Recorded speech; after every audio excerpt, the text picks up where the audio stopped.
damos gracias al Señor por la vida que tenemos, cada uno de nosotros, ¿no? Dios ha sido bueno y lo demuestra todos los días.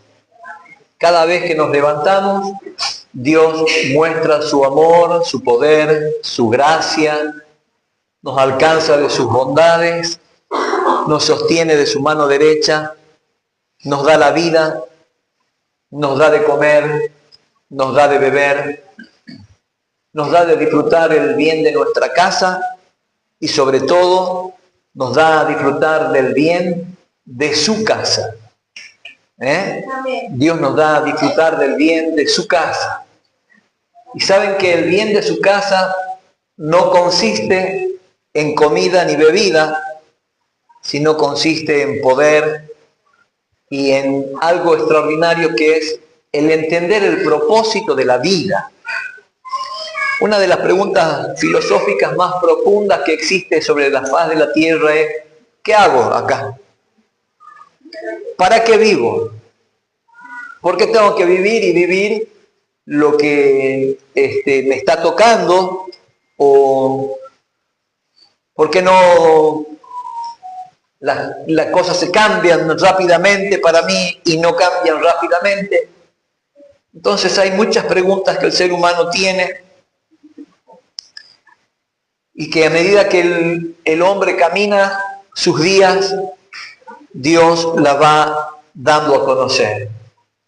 Tal vez los chicos, los adolescentes o preadolescentes, por ahí no tienen estas cuestiones en el corazón, en el alma, no cuestionan algunas cosas porque están creciendo, están disfrutando del poder estar con el papá, con la mamá, no tienen la preocupación de salir a trabajar para comer, no tienen la preocupación de tener dinero para pagar la luz, el gas, la cuenta del teléfono, no tienen preocupación, ¿verdad? Entonces, por ahí las preguntas son, y al nivel de cada edad, de cada etapa del ser humano, ¿no? ¿Por qué no me quieren? ¿Por qué no esto? ¿Por qué no aquello? Y uno se hace más grande y después no le importa si te quieren o no te quieren. Uno tiene otras preocupaciones u otras ocupaciones, ¿verdad? Pero uno va creciendo. Cuando uno se va haciendo más grande, una de las preocupaciones general que tiene la gente es: no me quiero quedar solo, no quiero llegar sola, ¿qué va a pasar de mí si me quedo solo, si me quedo sola? ¿No? ¿Y dónde voy a terminar mis días? Son las preocupaciones que uno va teniendo, algunas de esas preocupaciones, cuando uno se va haciendo un poco más grande. ¿Cómo me voy a sostener? Cuando uno tiene 40, 30 y pico de años, 40 hasta los 50, ¿no? ¿Cómo me voy a sostener? ¿Qué voy a hacer? Cuando uno pasa a los 50, a los 60 y ¿me jubilo, no me jubilo? Y esas preocupaciones, y sin contar las situaciones emocionales que uno vive con la familia, con la esposa o el esposo, con los hijos. Y hay un montón de cuestiones que uno, mientras va caminando, va entendiendo. Diga conmigo: mientras camino, Dios me hace entender algunas cosas. Hay otras cosas que no las termino de entender. Ni aunque tenga 15, ni aunque tenga 20, ni aunque tenga 50, ni aunque tenga 80, hay cosas que no las termino de entender. La partida de un ser querido, inesperadamente, uno no la termina de entender. Lo que nos ha sucedido como con el apóstol Pedro, uno a veces no lo termina de entender. Uno argumenta un montón de cosas, trata de aquietar su conciencia, de justificar cosas para decir: es por esto o es por aquello lo que me está pasando, pero a veces no terminamos de entender el porqué de varias situaciones. O usted ya sabe todo. Hay cosas que usted tiene todavía ese gran signo de pregunta y dice: ¿y por qué a mí? ¿Y por qué pasó esto? ¿Y por qué estoy ahora así? Hay un montón de cosas que uno no las termina de comprender. Pero la Biblia que es la fuente inagotable de amor, de justicia, de verdad, siempre nos da un pantallazo y nos aquieta la mente, nos aquieta el corazón, porque cuando uno no termina de comprender las cosas, uno vive en un estado de aflicción continua. Cuando uno no entiende, uno hasta se deprime. No entiendo y me deprimo. No entiendo por qué suceden estas cosas y me deprimo. Entonces la mente vive en una constante actividad, tratando de acomodar los porqués de algunas cosas, y a veces los más fuertes a veces logran tirar esos porqués al costado inconsciente de la mente y lo deja allí, y de vez en cuando salen esas preguntas y como no hay respuesta la vuelve a guardar en el inconsciente y ahí está, ¿verdad? Pero yo quiero que veamos algo tan precioso, y en esta versión que se le entiende un poco más, que es la versión del lenguaje actual, que ya los hermanos la van a poner, en el libro de Eclesiastés, capítulo 8, Eclesiastés, capítulo 8,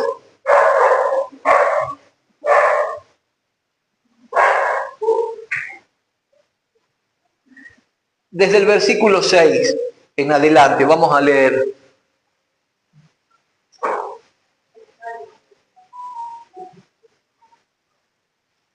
¿Lo tenemos? Eclesiastés 8, 6 en adelante. Vamos a leer varios capítulos y yo sé que a usted le va a gustar mucho esta versión, la va a poder interpretar, la va a poder incorporar en su espíritu para que podamos vivir una vida ligera, rápida, armoniosa y en bendición. Lo cierto es que todo tiene su cómo y su cuándo. Lo cierto es que todo tiene su cómo y su cuándo. Nuestro gran problema es que no sabemos cuándo y cómo. Todo tiene su cómo y todo tiene su cuándo. Todo lo que sucede tiene su cómo y tiene su cuándo. Pero el gran problema nuestro es que no sabemos cuándo y cómo van a pasar las cosas, ni hay tampoco nadie que nos las pueda decir. Tremendo, ¿verdad? Desde ahí, si el Señor dice esto, bueno, comienza a funcionar algo que se llama descanso. Yo descanso en Dios. Descanso. Por eso a veces el Señor una vez me hizo entender que no sé ni cómo lo va a hacer el Señor, ni cuándo el Señor lo va a hacer, pero de que Dios lo va a hacer, Dios lo va a hacer. No sé ni cómo, ni cuándo lo va a hacer, pero de que Dios lo va a hacer, Dios lo va a hacer. Amén. Dice, miren este verso, el verso 8, dice, nadie tiene tanto poder como para evitar la muerte. Ufa. Nadie tiene tanto poder como para evitar la muerte y vivir para siempre. De la batalla entre la vida y la muerte, diga conmigo, nadie se libra, ni siquiera los malvados. En la otra versión, en Reina Valera, dice que no hay hombre que pueda retener la vida por más fuerte que sea. Nadie puede retener el espíritu de la vida. Cuando llega el momento, llegó el momento y tendremos que entregar nuestras almas, rendir nuestras cuentas al Altísimo y esperar un justo juicio para nuestra eternidad. Verso 9 comienza un título en esta Biblia y dice, la vida es difícil de entender. Dice el título de este versículo, de estos versículos.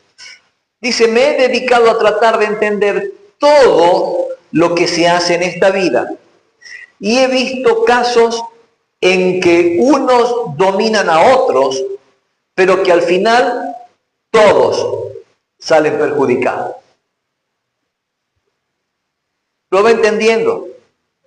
Miren, el libro de Proverbios y el libro de Eclesiastés tienen consejos y enseñanzas que quedan abiertas a la interpretación del lector. Estos versículos, estos libros son preciosos para la vida cotidiana, preciosos. Cuando yo incorporo alguno de estos conceptos en la vida, la verdad que me hago un poquito más sabio, me hago un poquito más entendido, dejo de renegar por cuestiones que no van a trascender en mi vida personal. Dejo de afligirme por cosas que yo no las voy a poder cambiar. Vieron que hay mucha gente que está preocupado o preocupada por gente, y usted ni yo tenemos poder para cambiar a nadie. Diga conmigo, yo no puedo cambiar a nadie. Dígalo de nuevo, a ver. Dígalo de nuevo. Yo no puedo cambiar a nadie. Ni usted ni yo tenemos el poder de cambiar a nadie. ¿Cuándo cambian las personas? Cuando las personas se encuentran con Dios. Cuando las personas van entendiendo, cuando se les va haciendo la luz, cuando se les va incorporando la palabra de Dios al corazón. Ahí recién la gente comienza a cambiar. Y comienza a cambiar, su vida comienza a cambiar como base de la palabra de Dios. La base del cambio de una persona es la palabra de Dios. Es la palabra donde tu alma se apoya. Es la palabra de Dios donde los principios del Señor se apoyan. Cuando usted no incorpora la palabra de Dios en su corazón, la Biblia, la palabra es algo diluido, es algo que a usted le puede importar o no le puede importar. Es algo que usted va a querer obedecer o no va a querer obedecer, porque la palabra no tiene el sustento ahí en su corazón de una decisión para poder ir hacia adelante conforme a la palabra del Señor. Entonces, fíjese usted, dice, me he dedicado a tratar de entender todo lo que se hace en la vida. ¿Se puede entender todo lo que se hace? No. ¿Se puede entender la reacción de la persona que está al lado mío? Tal vez en parte podemos entender, y menos cuando siempre estamos en papel de víctima. Cuando yo estoy en papel de víctima, jamás voy a entender la reacción de la otra persona, jamás.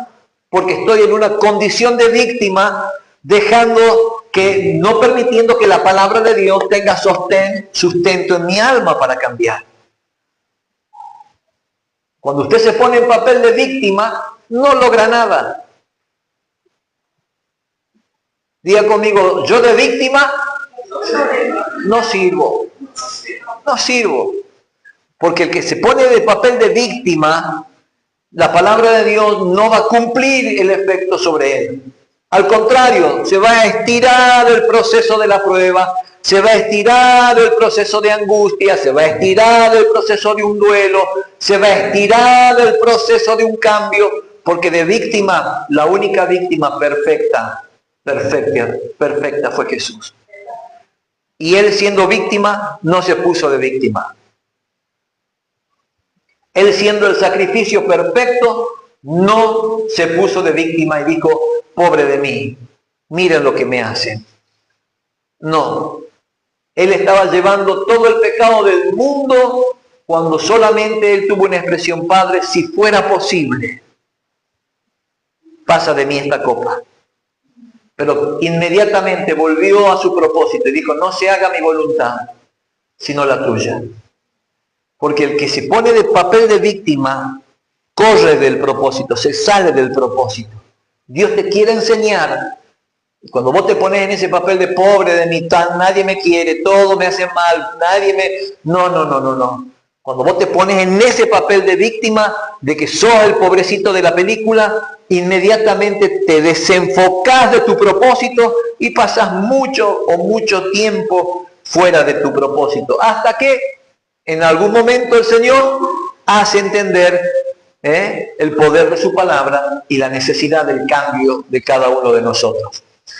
Dice el escritor, me he dedicado a tratar de entender todo lo que se hace en esta vida y he visto casos en que unos dominan a otros, se cree más fuerte que el otro, como ese muchacho que le pegó el cabezazo, vieron ahora, uno se cree más fuerte porque físicamente más grande, o lo que fuera, o porque no, yo anduve en la calle, o porque yo hice esto, porque yo hice... Uno se cree más fuerte que otro, y cuando uno subyuga al otro, dice que los dos salen damnificados. En este caso, el mejor de los ejemplos que se me viene, lamentablemente, ha sido este caso, ¿verdad?, de este muchacho, que leía ayer un poquito, posiblemente pueda pasar hasta 10 años de cárcel. Si los jueces le hacen valer algunos de los artículos de la ley, pero también tienen la posibilidad de quedar afuera conforme a otras cosas. Pero un error, creyendo ser más grande que otro, despersonifiquemos a ellos, solamente tomo el ejemplo. Un error, ¿verdad?, por querer subyugar o querer dominar, perjudicó a los dos. Uno salió con la cara rota y el otro ya lo han sacado de su función de trabajo y con el riesgo de poder llegar a pasar hasta 10 o 13 años de cárcel. ¿Con qué necesidad? Querer ser superior al otro. Tremendo, ¿verdad? Querer ser más fuerte que el otro. Pero me encanta la palabra, hermanos. La Biblia es algo extraordinario. La palabra del Señor es algo precioso. Nos va dando luz y nos va mostrando. Dice, pero al final todos salen perjudicados. En este caso, todos salieron perjudicados. Miren, y no solamente ellos dos como personas, sino que cada partido político empezó con sus denuncias y sus cosas y todos quedaron expuestos a una situación de tratar de querer ir a hacer el bien en una eventualidad como la inundación en la Madrid. Qué cosa, ¿verdad? Qué cosa. Pero a la luz de la palabra, uno se da cuenta que ni uno ni el otro ha salido ganador, sino que ambos perdieron y ambos mancharon aún más el panorama político. ¿La Biblia tiene razón? La Biblia tiene razón. La palabra tiene razón. También he visto, verso 10, vamos a leer varios versículos, porque hoy es una mañana preciosa, estamos frescos, estamos tranquilos, y estos chispazos de luz que suelta la palabra, usted se va a ir realmente enriquecido.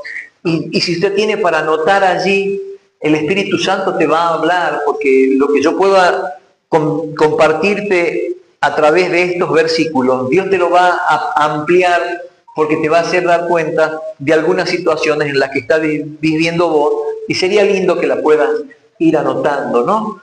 Dice, también he visto que sepultan con honores a gente malvada, y que a la gente buena, ni aun en su propio pueblo, la recuerdan. Y esto tampoco tiene sentido. ¿Por qué los famosos tienen sus cementerios, sus lugares, su cosa de actores y cosas así, o los políticos, o el famoso expresidente que tuvimos, semejante mausoleo, ¿verdad?, allí en su ciudad? Y hay gente que sirvió al Señor con todo su amor, con toda su pasión, entregó su vida y está en una fosa común. Sin honores, sin recuerdo ni de su pueblo. Uy, qué palabra me dio una vez a una persona, y cuando muere pasó al olvido. Más vale que nosotros como cristianos no vamos a ir al cementerio a rendir honores, ¿verdad? Pero en la mente y en el corazón de las personas tendrían que seguir vigentes. Así que fíjense esas desigualdades que la palabra va mostrando. Hay gente que con honores, que ha sido mala, ahí tienen sus lugares, y otros, como tal vez muchos de nosotros u otros hermanos en Cristo que hicieron cosas preciosas, pasaron al olvido. Esto tampoco tiene sentido. Verso 11. Cuando al malvado no es castigado de inmediato, la gente piensa que puede seguir haciendo lo malo. Tal vez haya gente malvada que peque, escuche, tal vez haya gente malvada que peque y vuelva a pecar y viva muchos años. Pero yo sé que no les irá bien ni vivirán mucho tiempo. Pasarán por la vida como una sombra porque no respetan a Dios. En cambio, a quienes aman y obedecen a Dios, vamos, amado, léalo conmigo. Mientras, dice, en cambio, a quienes aman y obedecen a Dios, les irá mejor. Estas son algunas de las cosas que nosotros los cristianos nos comparamos con los demás cuando no hay una madurez en el corazón. Uno dice, ¿por qué aquel sinvergüenza, con todo lo que hace, con todo lo que sabemos, le va bien, tiene dinero, hace, puede viajar, parecería que tiene la familia ordenada, parecería, pero no es verdad, ¿no? Y a veces entramos ahí nosotros los cristianos, comparándonos con los malvados. Y eso es muy común para la gente que recién está creciendo en las cosas de Dios. ¿Por qué aquel tiene? Y no sé. ¿Por qué el otro tiene? Yo a veces me he cuestionado a esa gente que vos decís, bueno, no parece que no tienen nada, pero viven como si tuvieran de todo, como si tuvieran muchísimo. Y a veces, amado, nosotros no nos damos ni cuenta todo lo que tenemos, porque en nuestro corazón todavía hay un alto grado de inmadurez. No valoramos lo que tenemos. Vemos a los demás. ¿Y por qué el otro tiene? ¿Cómo no nací en la familia de aquel? ¿Cómo no soy la familia del otro? ¿No? ¿Cómo no, mi papá no es finquero? ¿Cómo mi mamá no ha sido hija del dueño de allá? Y estamos en esa. Pero dice la Biblia, ¿tener riqueza es malo? No. La forma en que uno logra la riqueza es lo que Dios va a pesar. Por eso dice la Escritura, que se ve gente que vive mal, y parece que la viven bien, que la pasan bien. Pero yo sé, dice el escritor, yo sé que no le van a ir bien. Porque el maduro, cuando no ve la riqueza externa, sino ve la intención y la motivación por la cual esa gente se hizo de esa forma. Hoy la gente dice, che, vendamos droga. Más fácil de vender drogas ahora, porque si yo vendo droga, más rápido voy a salir de esta miseria. Bueno, le puede ir bien 1 año, 2 años, 3 años, pero sin duda que al 4º o 5º año, problemas vas a tener. Y todo lo que el río trae, el río se lo lleva. Todo lo que el río trae, el río se lo lleva. El predicador dice, no, tranquilos, no les va a ir bien, pero yo sé que a los que aman y obedecen a Dios, les irá mejor. ¿Y cuántos hay aquí personas que amamos y obedecemos a Dios? ¿Verdad? Amamos y obedecemos a Dios. Vi 4 o 5 manos nada más. 4 o 5 manos aquí amamos y obedecemos a Dios. Nos va a ir bien. Decirle que está a tu lado, te va a ir bien. Te va a ir bien. Te va a ir bien. Tenés paciencia. Tenés paciencia. Te va a ir bien. Te va a ir bien. Amá y obedecé a Dios. Pues la palabra lo dice. Y si Dios lo dijo, Dios lo va a cumplir. ¿Cómo? No sé. ¿Cuándo? No sé. Pero de que Dios lo va a hacer, Dios lo va a hacer. Depende de mí portarme bien. Depende de mí obedecer al Señor para que me vaya bien. Y yo quiero que me vaya bien. Yo no quiero que a mis generaciones le vaya mal. Yo no quiero que mis hijos sean malditos. Yo no quiero que mis nietos sean malditos, mis bisnietos. Si depende de mí, yo voy a hacer las cosas bien para que la bendición le pueda alcanzar a los que vienen detrás mío. Usted tiene que hacer las cosas bien para que la bendición le alcance a los que están detrás de usted. Una mentalidad, una conciencia de vida, como vivimos. Yo quiero que me vaya bien. Y como yo quiero que me vaya bien, aunque hayan cosas que el mundo ofrece, no voy a tomar las cosas del mundo, no quiero las cosas de afuera, porque yo sé que si las cosas vienen de Dios, me va a ir bien. Dios me va a bendecir. Y no importa si vos ves que la otra gente peca y vuelve a pecar y parece que nada pasa. Vieron que uno dice, che, yo me esfuerzo, yo dejo de pecar, dejo de hacer esto y lo veo a aquel que sigue haciendo lo mismo. Sigue haciendo lo mismo. Y parece que nada cambia. No sé si ustedes tienen algún conocido así. ¿Ah? Ven que sigue pecando y la vida se detiene como que nada pasa. Bueno, ustedes déjenlo al pecador, que siga pecando. Dejen que siga pecando y siga viviendo como quiera. Dejen. Pero ustedes no vivan como vive Él. Porque en el juicio, en la justicia de Dios, Dios obra. Y cuando Dios obra, obra duramente. Duro es caer en la mano del Dios vivo. Difícil. Difícil. Usted dice, pucha, ya le dije una vez, dos, tres, sigue igual, sigue igual. Parece que no cambia. Déjalo que no cambie. Siempre hay un buen paredón al frente, hermano. Siempre. Y en ese paredón irá a chocar una vez y se dará cuenta. Pero usted no se mida con los que viven pecando. Usted mídase con aquellos que han dejado de pecar. Tiene que cambiar su mente. Usted no esconda su pecado detrás de aquellos que viven pecando. ¿Pueden pasar, por favor, los que están afuera? ¿Pueden pasar?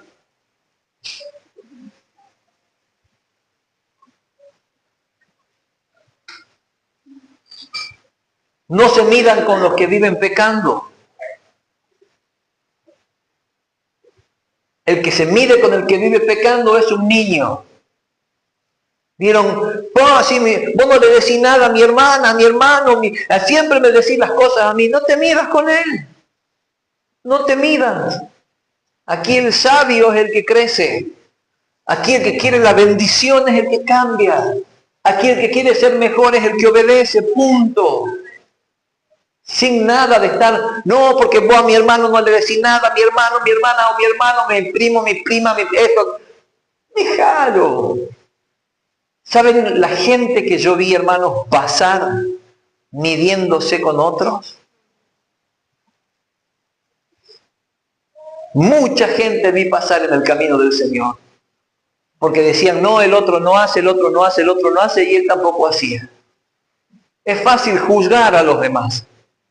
Es fácil ponerse en el papel de víctima. Pero en el camino del Señor las víctimas no existen. ¿Saben lo que existen? Mártires. Mártires.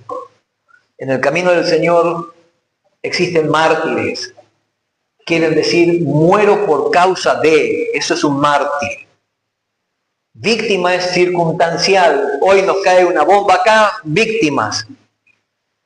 Pobre, pobrecito. Pero un mártir es una persona que puso su vida por la causa del Evangelio. Ese es un mártir. Esteban fue el primer mártir. Lo hablábamos el viernes un poquito con los varones. ¿Por qué fue el mártir Esteban? ¿Por qué fue mártir? Porque Esteban testificó, lleno de la gracia de Dios, testificó delante de los religiosos de la época. Y los mismos religiosos lo mataron. Pero Esteban mantuvo su posición en Cristo Jesús, la revelación, su llenura del Espíritu Santo, la defendió hasta el último, su santidad la defendió hasta el último, por eso es un mártir. Víctimas son aquellos que dicen, no, porque a mí me hacen, yo hago. No. O porque deja de hacer, yo dejo de hacer. No, no. Esos son niños en el reino. Niños. Y el Señor nos llamó a crecer. A crecer. El otro peca, yo no peco. El otro se deja de congregar, yo me congrego. El otro critica, yo bendigo al Señor. El otro no quiere, yo sí quiero. El otro deja de servir, yo sirvo en el lugar de él y en mi lugar. Yo hago lo que el otro dejó de hacer y lo mío. Refuerzo mi servicio. ¿Por qué? Porque yo quiero. Yo quiero. Por eso la Biblia dice, parece que no tiene sentido esto. Tal vez haya gente malvada que peca y que vuelve a pecar y viven muchos años, pero yo sé que no les irá bien ni vivirán mucho tiempo. Pasarán por la vida como una sombra, porque no respetan a Dios. Y la gente que no respeta a Dios, le va mal, le va mal. La gente que tiene a Dios como una religión o algo así, le va mal. Le va mal, no prosperan emocionalmente, espiritualmente, económicamente, viven enfermos en su físico porque no respetan a Dios. No respetan a Dios. Dice, verso 14, en este mundo pasan cosas que no tienen sentido, ¿o no? Lo dice el escritor, lo dice el predicador, ¿sí? Lo dice Salomón, el hombre que se dedicó a entender sabiduría. Y dice así, en este mundo pasan cosas que no tienen sentido. A la gente buena le va y a la gente mala le va. ¿Eso tiene sentido? No. ¿Es verdad?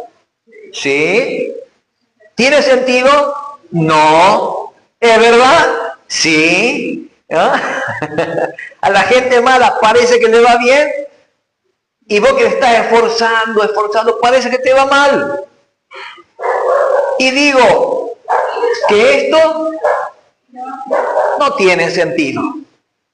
Por eso digo, y acá está la conclusión, y yo quiero que usted la entienda maduramente, y no se ponga el bonete, ni la trompeta, ni las dos copas ahí, ¿no? Sino que dice, a pasarla bien. En esta vida que Dios nos ha dado, lo mejor que podemos hacer es...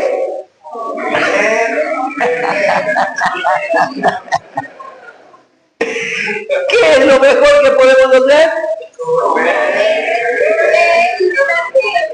Y después tomen limón con sal. Lo mejor que podemos hacer es comer, beber, divertirnos, pero no como el mundo lo hace. Por eso digo, usted tómelo a esto con altura, con sabiduría, con entendimiento.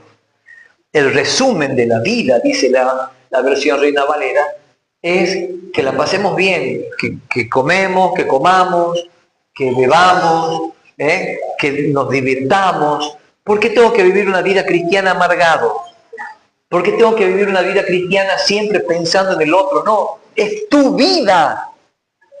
Es tu vida y usted elige cómo vivir. Ahora, en la elección hay sabiduría. En la elección de vida, como yo quiero vivir, ahí hay sabiduría o hay insensatez. Quiere decir tontera, ¿verdad? Dureza. Como yo elijo vivir, así me va a ir. ¿Podemos comer? Sí. ¿Podemos beber? Sí. ¿Nos podemos divertir, muchachos? Sí, nos podemos divertir. ¿Es lícito? Es el resumen de la vida, ¿verdad? De un hombre que se dedicó a contemplar la sabiduría. De un hombre que se dedicó a ver cómo vivían los demás y cómo vivía él. Y en el resumen dice, esto tengo que hacer. Esta es mi vida. Yo elijo estar con el Señor. Yo elijo esta forma de vida y mi relación con Dios. Yo elijo. Diga conmigo, yo elijo. ¿Qué elige usted?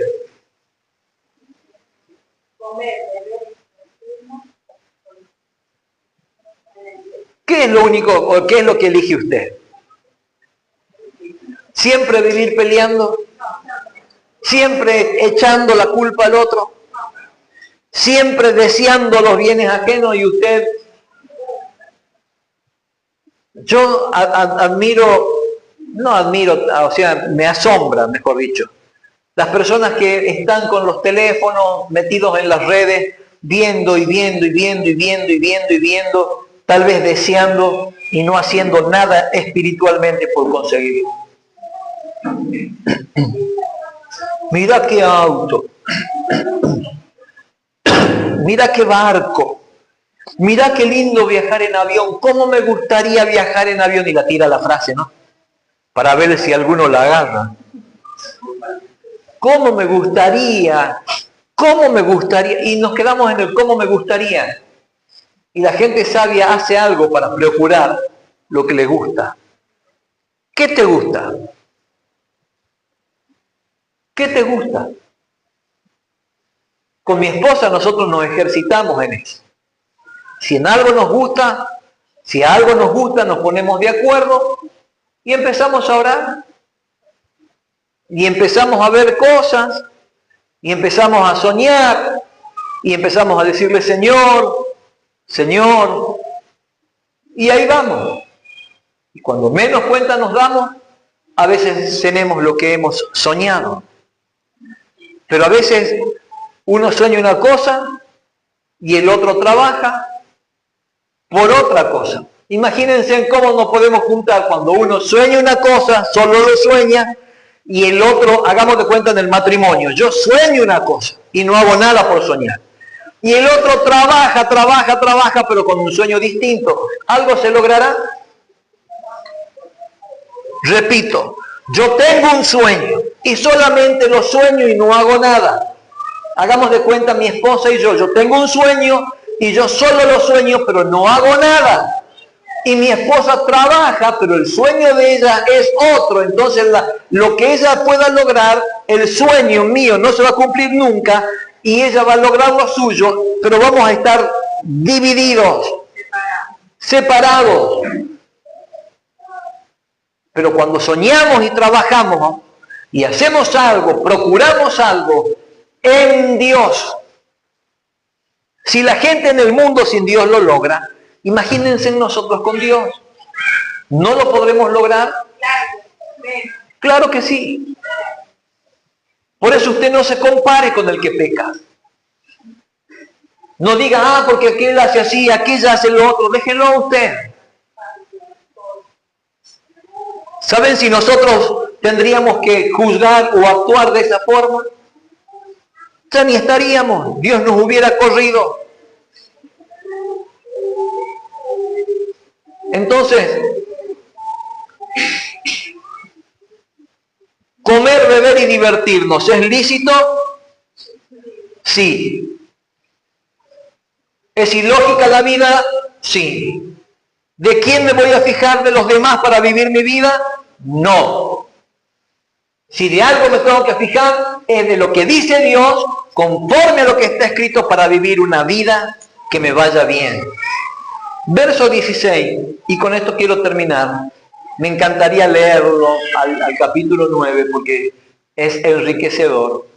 Dice, tanto me dediqué a observar todo lo que se hace en este mundo y a tratar de entender lo que es la sabiduría, que ni de noche ni de día podía dormir. Fue así como vi todo lo que Dios ha hecho en este mundo y que es algo que jamás podremos comprender.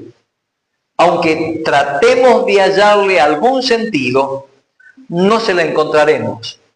Y aunque haya algún sabio que cree entenderlo, en realidad no podrá comprender.